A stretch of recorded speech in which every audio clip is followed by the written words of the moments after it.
ஐயா, விதியுடைய வாழ்க்கையில் விளையாடி விட்டது ஐயா. அப்படி உங்கள் வாழ்க்கையில் நடந்தது என்ன?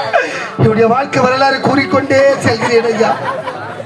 என்னுடைய வாழ்க்கை வரலாறு கூறிக்கொண்டே செல்கிறேன் ஐயா. உங்கள் வாழ்க்கையில் நடந்தது என்ன? என்னுடைய நாடு எப்படிப்பட்ட நாடு தெரியுமா?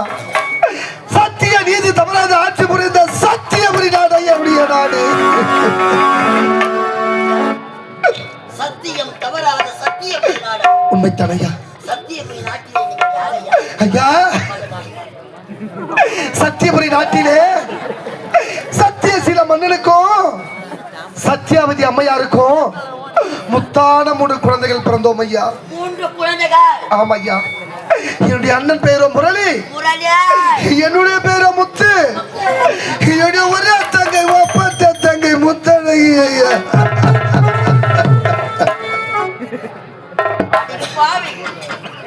நீ ஒரு நாட்டை ஆளக்கூடிய இளவரசியா? உனது பெயர் முத்தழகியா? இல்ல, என் பேர் சிம்பன். ஐயா, அப்படி சத்தியபுரி நாட்டிலே சத்தியசீல மன்னனுக்கும் சத்தியாவதி அம்மையாருக்கும் முத்தான 3 குழந்தைகள் பிறந்து நாங்கள் மூவரும் இந்த சத்தியபுரி நாட்டிலே சீரம் சிறப்புடன் வாழ்ந்து கொண்டு